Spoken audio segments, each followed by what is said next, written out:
반갑습니다. 이제 11월 23일, 참 11월도 이제 하반기로 이제 하순으로 접어들었습니다. 시간 정말 빠르죠? 매번마다 느끼는 겁니다.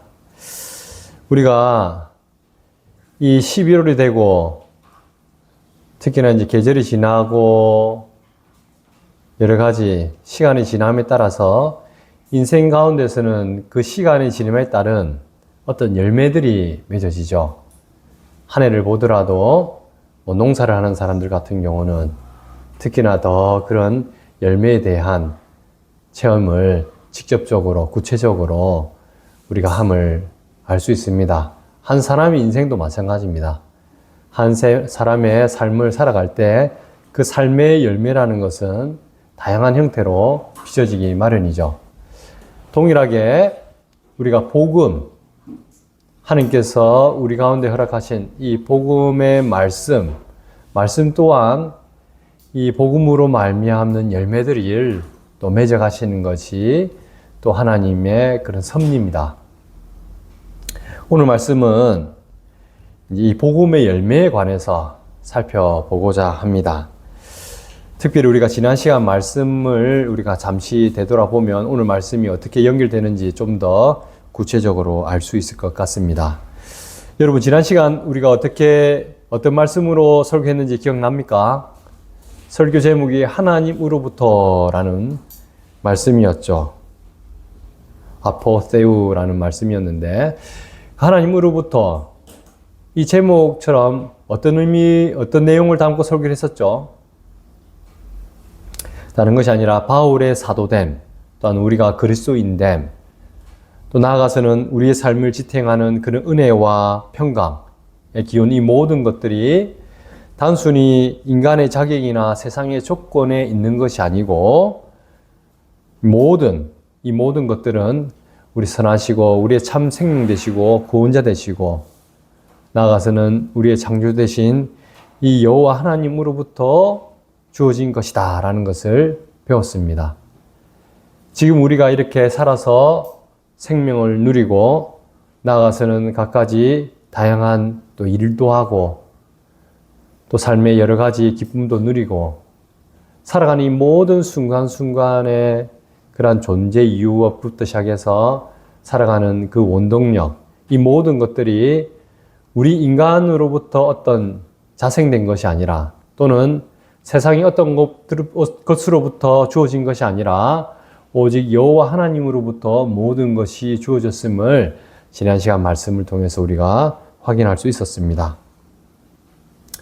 이런 지난주 말씀이 우리 삶의 모든 근원이 하나님으로부터 주어진 그러한 말씀이었다면 오늘은 그러한 하나님으로부터 주어진 그 은혜와 또 하나님의 주어진 그 복음으로 말미암아 우리는 과연 어떠한 열매를 맺고 살아가는지 그러한 부분에 대해서 오늘 말씀을 나누고자 합니다.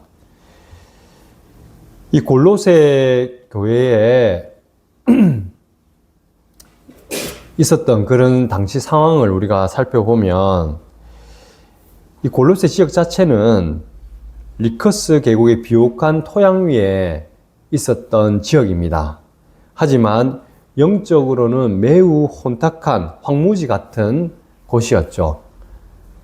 헬라 문화권에서 영주주의가 이 복음을 또 다양하게 흩뜨리고 있었고 나아가서는 유대 율법주의의 날카로운 정죄 또는 절기를 지켜야 한다든지 율법주의에 또 매여서 또 복음을 흩뜨리고 있었고 그뿐만 아니라 천사를 숭배하는 또 다양한 신비주의를 통해서 복음이 바르게 설 수 없는 그런 황무지 같은 영적인 환경이 조성된 곳이 바로 골로새 지역이었어요.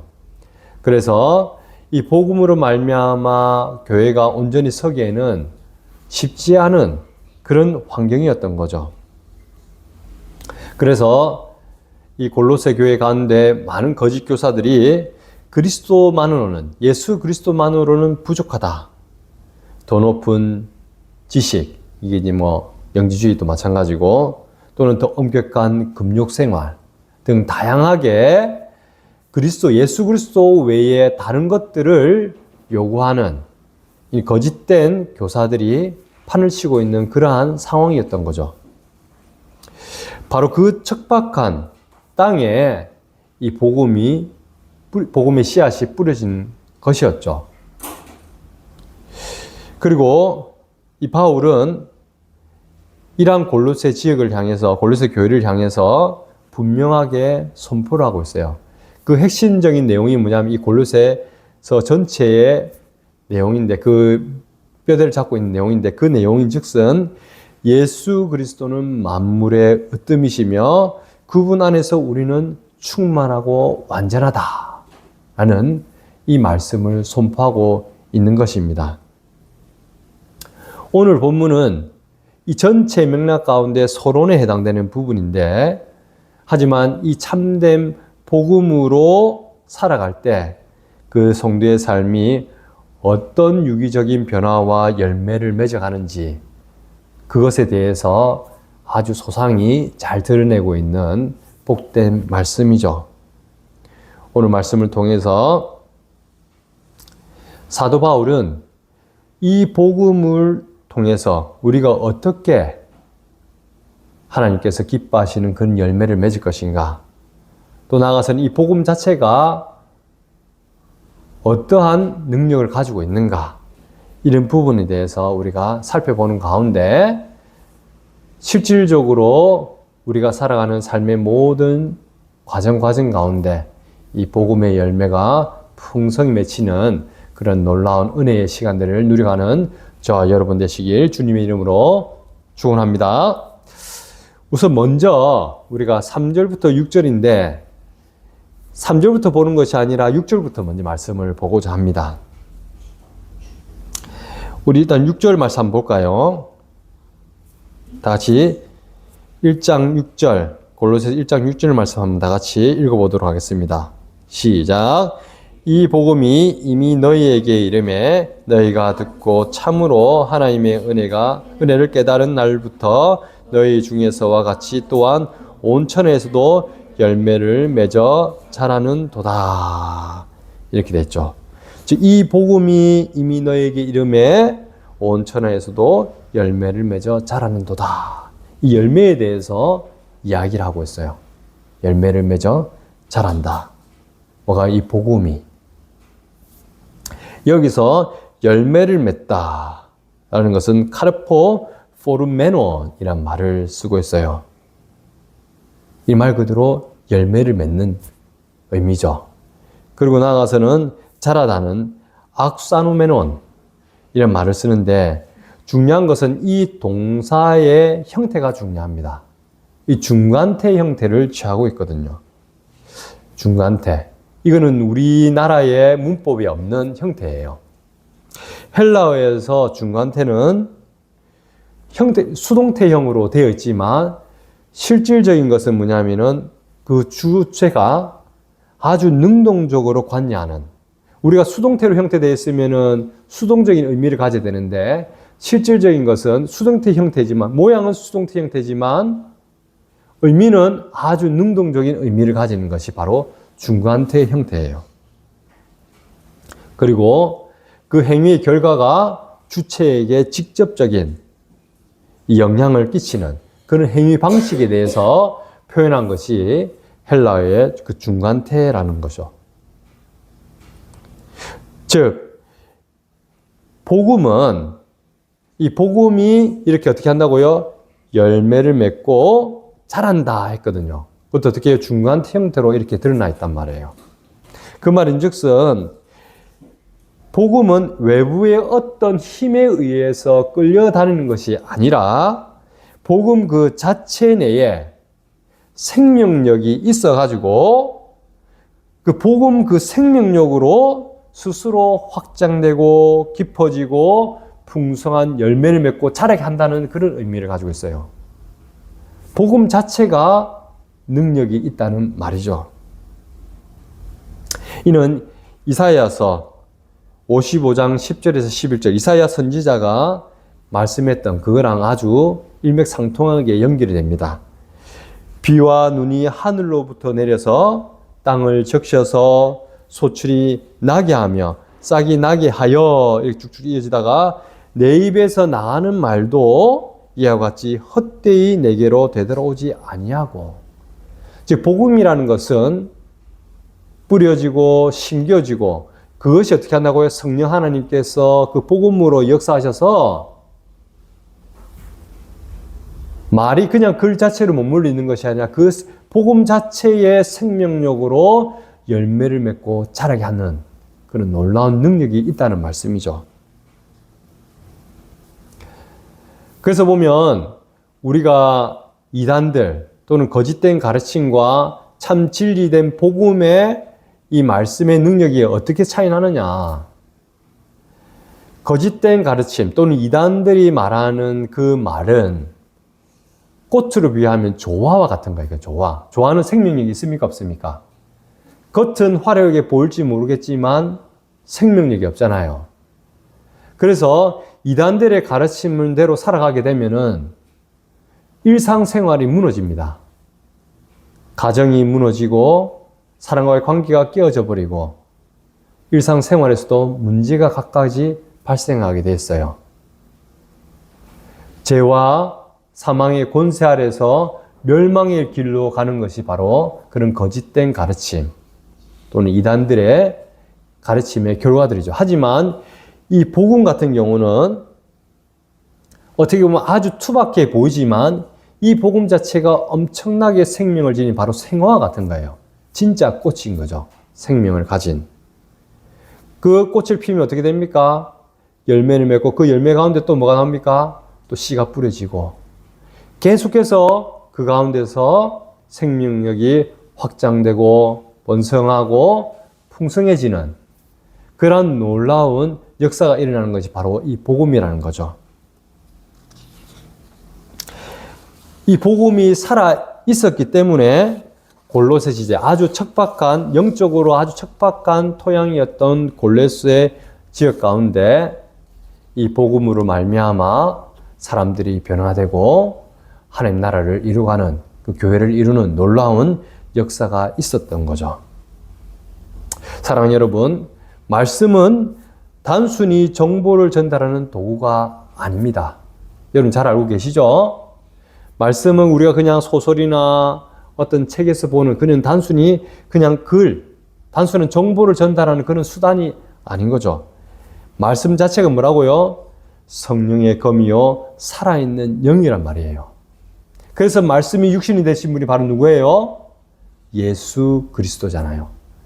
이 예수 그리스도가 십자가에서 우리의 모든 죄를 사셨을 뿐만 아니라 그 부활의 생명 가운데 이제는 승천 승귀하셔서 하늘의 모든 영광을 받으셨고 그리고 이 생명 되신 말씀을 이 복음을 성령 하나님을 통하여서 지금 우리 가운데 적용하고 살아 역동하도록 만드신 것이 바로 이 복음의 핵심적인 내용이죠. 이 역동적인 복음의 생명력이 지금도 여러분의 그 심령 안에서 멈추지 않고 자라고 있음을 여러분은 아멘으로 화답할 수 있어야 되는 거예요. 아멘 할 수 있습니까? 네. 예. 그래서 여러분들이 오늘 지금 이 듣는 설교 역시도 마찬가지인 거예요. 하나님의 말씀으로 여러분들이 믿음 가운데 받을 때에 실질적으로 그 복음의 능력이 여러분의 삶의 곳곳에서 열매를 풍성히 맺어가는 놀라운 은혜를 맛볼 줄 믿고 여러분을 예수 그리스도의 이름으로 축원합니다. 그러면은 이 살아있는 복음이 심기면은 어떤 열매를 맺어가느냐 중요하죠. 그것이 바로 4절에 나옵니다. 4절.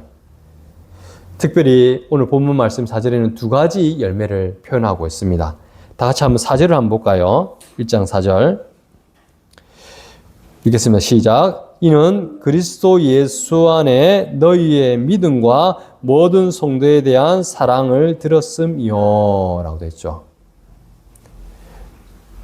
우리가 이 복음의 열매, 복음 자체가 생명력을 가져서 열매를 맺어가는 그 징표가 크게 뭐로 는다고요? 믿음과 사랑으로 드러난다는 거예요. 일단 첫 번째로 우리가 보면 믿음에 대해서 우리가 조명해 볼 필요가 있습니다. 근데 이 믿음은 어떤 믿음이냐? 뭐라 됐어요? 그리스도 예수 안에 너희의 믿음과 이렇게 표현되어 있죠. 즉, 이 믿음이라는 것은 어디에 뿌리를 내리는 것이냐? 그리스도 예수께로 뿌리낸다 이 말인 거예요. 여기서 보면은 그리스도 예수 안에 할 때 엔 그리스도 이렇게 되어 있거든요. 예수 이렇게 되어 있는데 그래서 N 자체가 뭡니까? 우리 영어로 보면 in이라고도 표현이 되기도 하는데 이것은 믿음의 그 뿌리가 어디에 근거를 두는지 그 위치를 정확하게 설명하고 있는 단어예요. 어디라고요? 근데 그 위치가 N 그리스도, 그리스도 예수란 말이죠.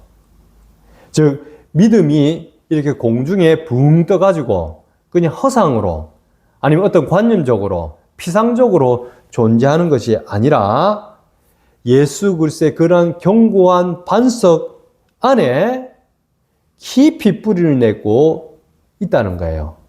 또 다른 표현을 하면은 그리스도와 깊은 연합 관계 속에서 이 믿음이 열매를 맺어간다는 거죠. 그래서 보면 우리 하이델베르그 요리문답, 우리 개혁교회의 중요한 그 신앙 고백 중에 하나인 하이델베르그 요리문답 21문. 21문이 뭐 됩니까? 참된 믿음은 무엇입니까? 이렇게 나오잖아요. 그 참된 믿음은 뭐라 되어 있습니까? 여러 가지 있겠지만 하나님께서 우리에게 계시하신 모든 것을 진리로 여기는 확실한 지식, 그리고 성령께서 복음으로서 내 마음에 일으키시는 굳은 확신 또는 신뢰라고 말을 하고 있는 거죠. 세상의 헛된 철학들, 세상의 다양한 여러 가지 철학들 또는 가르침들이 있지 않습니까? 그것은 나의 지식, 우리의 지식 자체를 갖다가 어떤 힘으로 삼아서 하는 것 같지만 그것은 근본적으로 하나님이 아닌 어떻게 보면 피조세계에 이 땅에 근거를 두기 때문에 다 유한하고 영원할 수가 없어요. 어떻게 보면은 헛되고 헛된, 전도서의 말씀처럼 헛되고 헛된 그러한 우리 인생의 어떤 지식적인 유희 또는 우리가 인생을 살아갈 때 나름대로 뭔가 삶을 이해하고 해석하려고 하는 그러한 약간의 유익은 있을지 모르겠지만 근본적으로 우리 인생의 우리 존재부터 시작해서 인생의 문제를 해결할 수 있는 그런 능력은 없는 거죠. 하지만 이 복음은 실체가 된 이 예수 그리스도 안에서 실질적인 생명 가운데 우리 가운데 믿음의 열매를 맺게 한다는 거예요. 근본적으로 엄청나게 다르죠. 그리고 두 번째로 우리가 이 복음의 열매로서 드러나는 것이 무엇이냐? 바로 모든 성도에 대한 사랑인 거죠. 사랑. 참된 믿음은 반드시 사랑으로 역사합니다. 믿음이 어떻게 보면 하나님과 우리의 그 수직적인 뿌리라고 한다면 사랑은 수평적인 가지에 맺힌 열매라고 비유를 할 수가 있습니다. 비유를. 요한일서 3장 14절에는 이렇게 말씀하고 있습니다. 우리는 형제를 사랑함으로 사망에서 옮겨 생명으로 들어간 줄을 알거니와. 우리는 형제를 사랑함으로 사망에서 옮겨 생명으로 들어간 줄을 안다. 이 복음의 생명력이 꽃을 피우는 이 사랑의 열매라는 것은 그냥 우리가 관념 속에 머물러 있는 것이 아니라 실질적으로 살아 역동하는 삶의 우리 존재 양식으로 있다는 거예요. 존재한다는 거죠. 그리고 이 사랑이라는 것은 무엇으로부터 같이 연결된다고? 이 믿음으로. 참된 믿음은 이 사랑으로 통해서 꽃을 피우는 거예요. 동일하게 복음의 열매에 해당되는 거죠. 갈라디아서 5장 6절에서 사랑으로서 역사하는 믿음을 강조하고 있습니다. 참된 믿음은 결코 독선적이거나 차갑거나 아니면은 무의미적인 또는 이렇게 경색되어 있는 것이 아니라는 거죠. 참된 믿음은 따뜻한 온유하고 그 가운데서 생명력이 발하는 사랑으로 꽃을 피운다는 거예요. 그 증거가 뭐냐면 골로새 교회 그 구성원들을 보면 우리는 알 수 있습니다. 당시 골로새 교회의 구성원들을 보면은 주인이 있고 노예도 있고 또 유대인도 있고 헬라인도 있고 도저히 함께할 수 없는 사람들이 공동체를 이루고 있었거든요. 교회를 이루고 있었단 말이에요. 세상의 질서로는 감히 우리가 상상할 수도 없는 도저히 섞일 수 없는 그들이 복음 안에서 그리스도의 몸된 교회를 즉 한 몸을 이루면서 서로를 형제라 부르고 떡을 떼며 살았단 말이에요. 같이. 여러분들이 잘 아는 빌레몬서에 나오는 빌레몬과 오네시모도 바로 이 골로새 교회의 성도였던 거예요. 놀랍지 않습니까? 복음이 생명을 통해서 드러나는 이 모습은 우리 세상이 가지고 있는 여러 가지 제약과 한계들을 초월하여서 도저히 다른 그 어떤 것으로도 하나 되게 할 수 없는 것을 하나 되게 한단 말이에요. 믿음과 사랑으로. 대단한 거죠. 역사적으로도 많이 그렇죠. 미국 역사를 보더라도 예전에는 흑인들은 뭐였습니까? 인권이 있었습니까? 없었잖아요. 근데 복음이 그 가운데서 뿌리를 내리고 살아 역동하기 시작하면서 흑인들도 한 사람으로서 존중을 받고 함께 더불어 살아가는 그런 아름다운 공동체를 이룰 수 있었던 거예요. 그래서 이 복음은 그 능력이 있기 때문에 세상적으로, 이 사회적으로 그 어떤 허물도, 장벽도 허물 수 있는 그런 놀라운 은혜의 지점들을 우리는 확인하고 경험할 수 있는 것이죠. 우리 벨직 신앙고백서 제24조는 이렇게 말을 하고 있죠. 믿음과 사랑의 불가분성을, 이 불가분성이라는 것은 믿음과 사랑을 결코 나눌 수 없는 그것을 변증하고 있는데 보면 이렇게 되어 있죠. 24조에 보면 참된 믿음은 사람으로 하여금 새 사람을 만들어서 새로운 생활을 하게 한다. 중간에 생략되어 있어요. 따라서 이 칭의의 믿음이 사람을 선한 생활에 소홀하게 한다는 것은 불가능하다. 이 선한 생활이라는 게 딴 것이 아니라 바로 사랑이 있는 거죠. 사랑. 서로 사랑하며 살아가는 그것을 소홀하게 한다는 것 자체가 불가능하다는 거예요. 즉 믿음이 있다고 하면서 사랑하지 않고 믿음이 있다고 하면서 용서하지 않고 미워하고 적대시하고 그것은 참된 믿음이 아니라는 거예요. 성도 여러분, 우리 안에서도 마찬가지죠. 우리가 믿음으로 살아간다.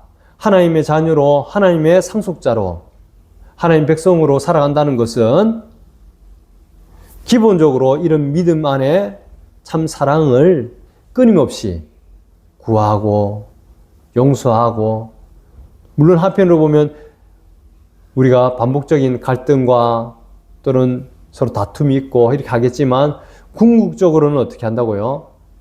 이 모든 갈등, 다툼, 싸움 이런 것들을 미움이나 적대시하는 것이나 이런 것들을 뛰어넘어서 사랑으로 서로 용서하고 한 몸을 이루는 그러한 삶을 살아가는 것이 바로 참 그리스도인, 참 하나님의 자녀된 삶의 모습이라는 거예요.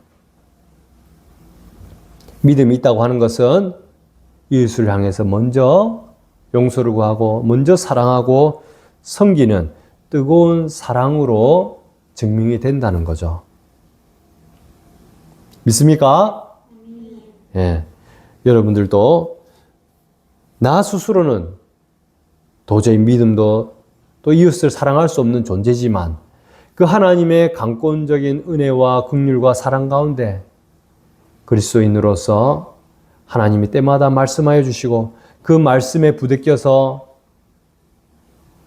미워했다가도 다시 용서하는 마음으로 또 사랑하는 마음으로 서로를 돌아보고 또 지지하고 사랑할 수 있는 그러한 우리가 지금도 이 복음 안에서 살아가고 있음을 고백하게 되는 거죠. 그런데 이러한 믿음과 사랑, 이 열매의 원천이 어디 있는가? 그것이 바로 오늘 5절 말씀이 나옵니다. 그래서 이 5절 말씀이 어떻게 보면 오늘 말씀의 하이라이트라고 여러분들은 생각할 수 있어요. 오늘 말씀의 가장 깊은 그 복음의 심장부를 또 이렇게 드러내는 말씀인 줄 알고 여러분 좀 집중하시기 바랍니다. 그러면 잘 아시겠지만 이 보면 도대체 성도들, 고린도 교회도 마찬가지인 거예요. 어떻게 해서 고난 가운데 믿음도 지키고 도저히 사랑할 수 없고 하나 될 수 없는 그러한 이웃들과 함께 서로 한 몸을 이루고 교회를 이룰 수 있었을까? 바로 그 비밀이 오늘 5절 말씀에 나와 있습니다. 다 같이 5절 한번 볼까요? 5절 말씀. 시작. 너희를 위하여 하늘에 쌓아둔 소망으로 말미암음이니 곧 너희가 전에 복음 진리의 말씀을 들은 것이라. 뭐라고요?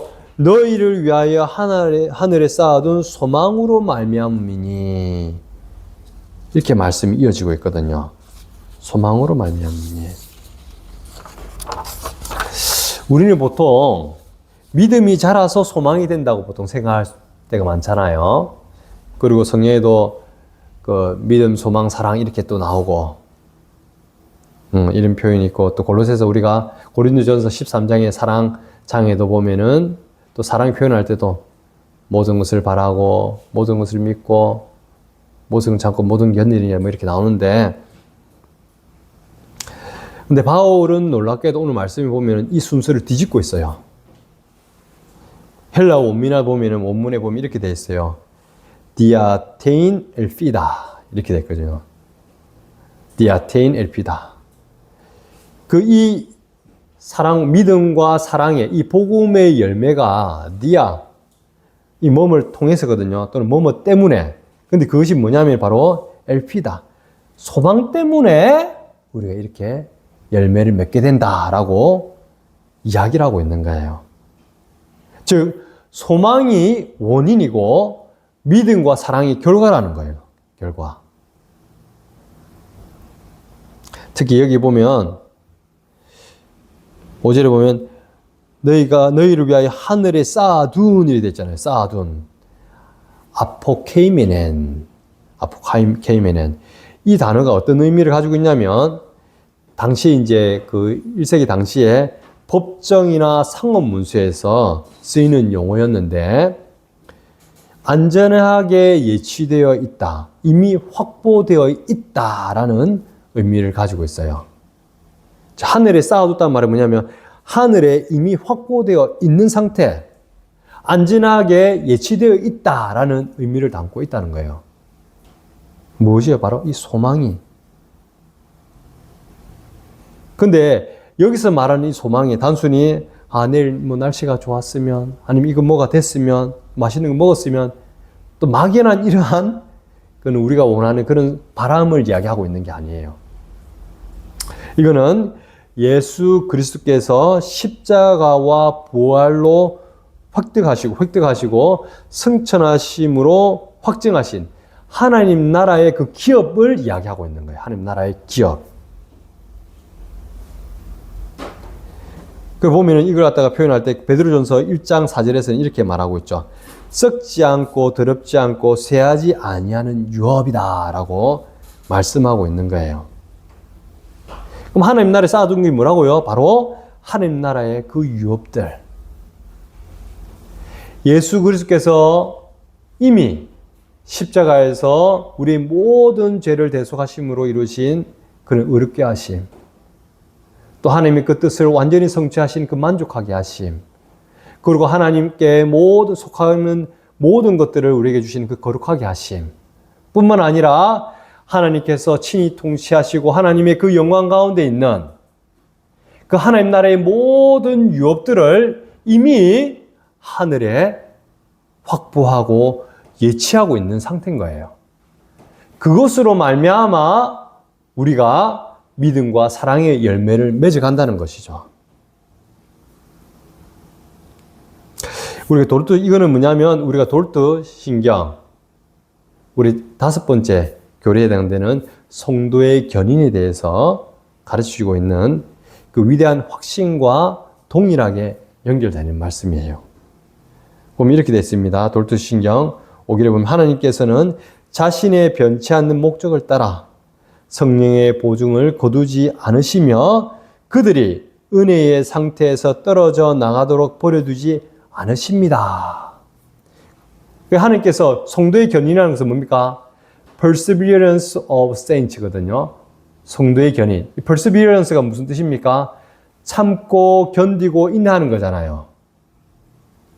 근데 우리가 참고 견디고 인내해서 구원을 달성하는 것이 아니라 여기서 참고 견디고 인내하는 것은 누가 그렇게 하신다고요? 하나님이.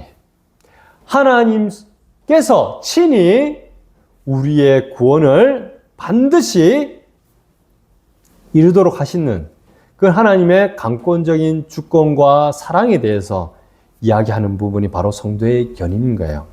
오늘 여기서 말하는 하늘에 쌓아둔 그 소망도 마찬가지인 거예요. 이미 하나님은 우리를 하나님의 그 나라의 모든 유업을 잇는 하나님의 자녀요, 하나님의 상속자로서 우리 생명책에 각인을 해놓으신 상태고, 그리고 하는 나라의 그 모든 유업을 우리를 위하여 예치해둔, 이미 확보해둔 상황 가운데 우리를 부르시고 의롭다 하시고 영화롭기까지 하시는 그러한 하나님의 선하신 뜻을 여러분들 이 말씀을 통해서 아멘하고 화답할 수 있어야 된다는 거죠. 믿습니까? 아멘. 사랑하는 성도 여러분, 우리의 구원이 왜 안전합니까? 이렇게 물었을 때 이것이 그럼 내가 잘 지키고 내가 하나님의 말씀을 잘 따르고 해서 그런 겁니까? 그런 게 아니라는 거죠. 이것은 하나님께서 친히 하늘에 쌓아두시고 지키고 계시기 때문에 그렇다는 거예요. 고린도 교회 성도들도 마찬가지죠. 그 수많은 이단의 위협들 또는 세상의 핍박 속에서도 흔들리지 않을 수 있었던 그 이유는 그들의 진짜 자산이 이 땅에, 이 세상의 은행이 아니라 도둑도 동록도 해하지 않는 말 그대로 하늘에 완벽하게 보존되어 있었기 때문에 가능했다는 거예요. 우리도 동일한 거죠, 우리도. 우리가 어디에 참 소망을 두고 살아가는가? 첫째는 우리가 인식하든 인식하지 않든 간에 하나님께서 친히 이미 하늘에 하나님 나라의 그 모든 유업들, 기업들을 확보하고 있다는 거예요.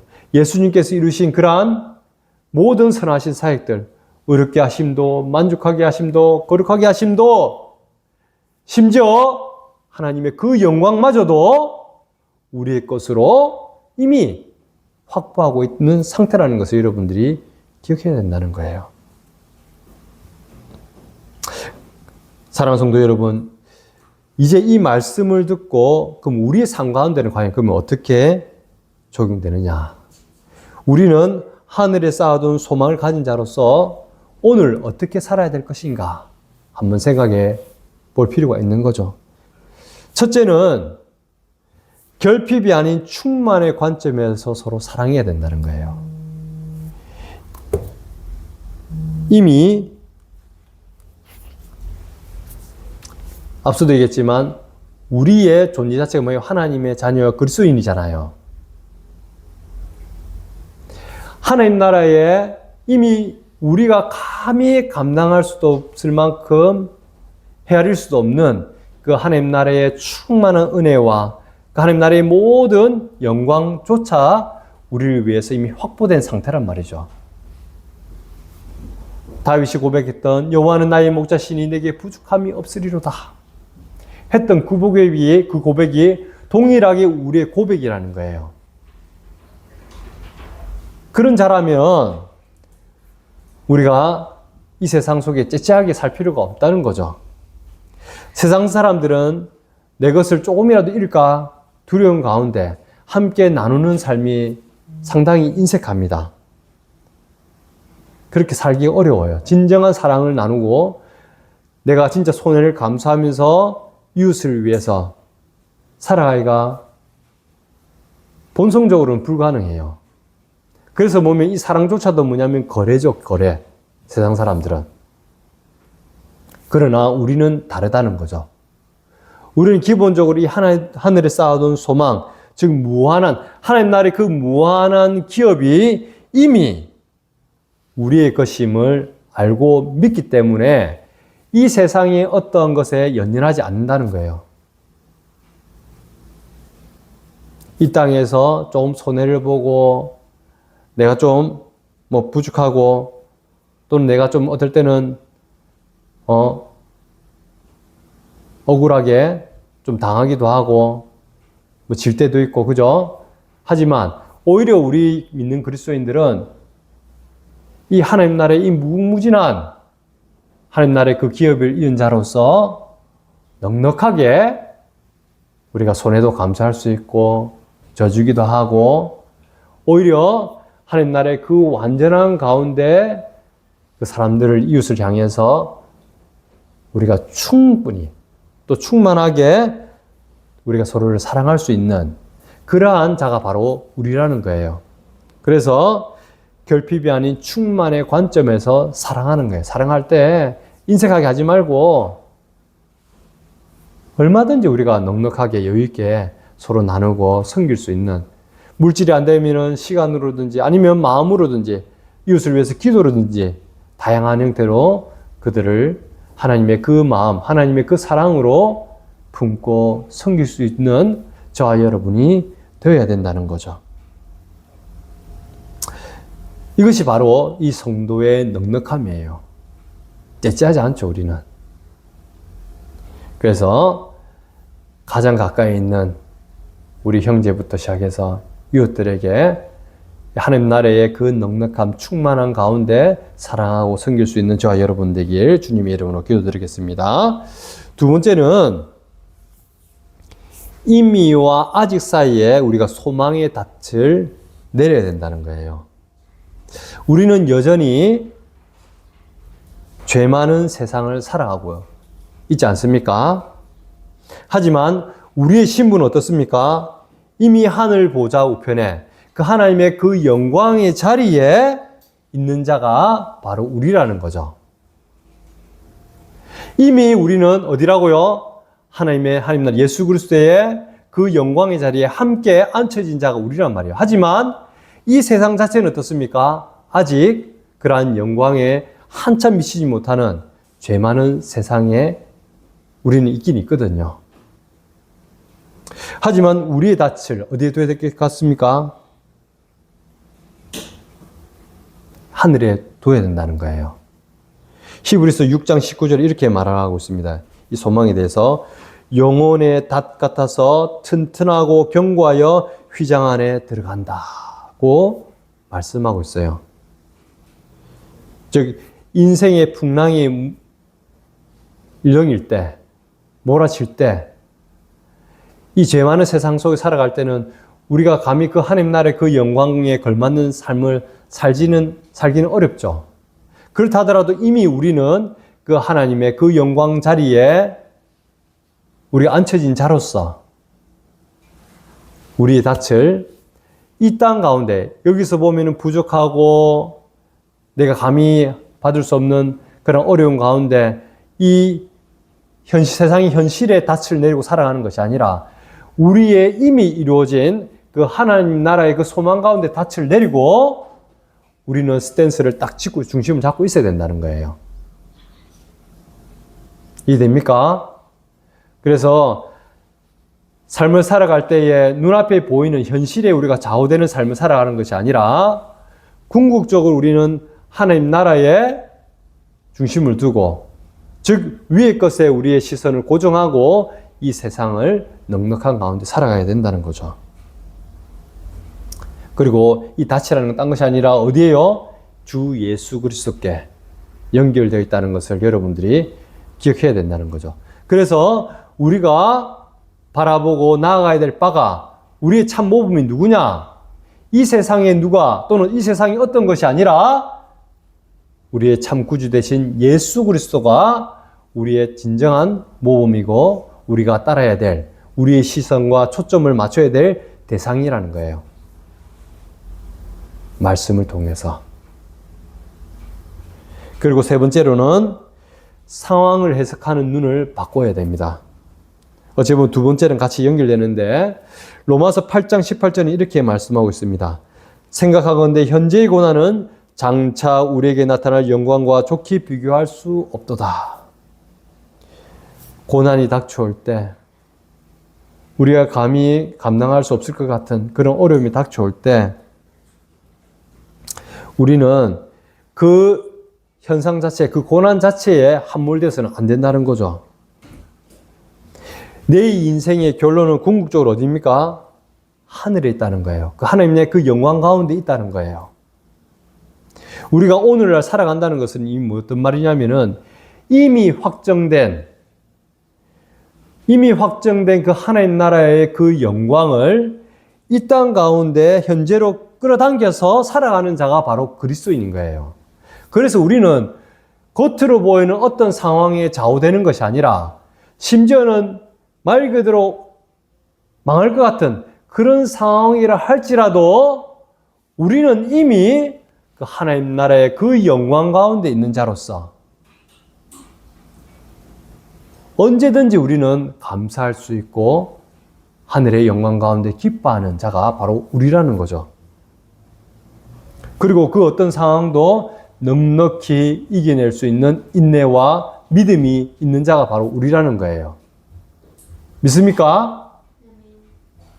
그래서 단순히 보이는 어려움들, 고난들, 현실의 역경에 우리가 함몰되는 것이 아니라 우리는 이미 우리에게 담보되고 확정된 그 하늘의 영광을 우리 이 세상 가운데 끌어당겨서 그 영광의 삶을 살아가는 자가 바로 우리다. 눈에 보이는 그 현실이 우리의 참 실체를 이야기하는 것이 아니라 이미 우리에게 확보된 그 하나님 나라의 그 영광이 우리의 참된 상태고 우리가 받을 실질적인 소망뿐만 아니라 우리의 존재 자체가 그러한 영광 가운데 거하는 자라는 것을 여러분들의 믿음으로 받고 그 어떤 상황 가운데서도 요동치 않는 그러한 믿음의 삶을 살아가길 주님의 이름으로 축원합니다. 그리고 네 번째로는 오직 진리된 말씀 위에 굳게 서야 된다는 거예요. 진리된 말씀 위에 굳게 서야 되는 겁니다. 거기 보면 5절에도 이야기하지만 이 소망으로 말미암아 곧 너희가 전에 복음 진리의 말씀을 들은 것이라. 이 소망이 선다는 것 자체가 뭐예요? 이 진리된 말씀 위에 굳게 서는 것을 이야기하고 있는 거죠. 이 복음이 우리에게 생명력을 주고 나가서는 그러한 믿음과 사랑의 풍성한 열매를 맺게 하는 것처럼 이 세상이 어떤 것들이 아니라 바로 이 말씀 위에 굳건히 자신을 세우는 그런 자가 바로 그리스도인이라는 것을 여러분들이 기억해야 된다는 거예요. 골로새 교회도 당시에 위협했던 신비주의적인 그런 체험들 또는 인간의 그런 철학들 이런 것들이 뭔가 우리에게 소망을 줄 것 같은 우리에게 뭔가 유익을 줄 것 같은 그러한 위협들이 늘 지속되고 있었거든요. 하지만 그 어떤 것도 우리에게 참 만족과 기쁨과 그 은혜를 줄 수 있는 게 없었죠. 오직 유일하게 이 복음만이 하나님 말씀만이 우리에게 참 위로를 주고 생명을 주고 우리가 감당할 수 없는 그 하나님 나라의 그 영광 가운데 거하게 한다는 것을 여러분들이 기억해야 된다는 겁니다. 이 하나님 말씀이 바로 우리 소망의 근거라는 거죠.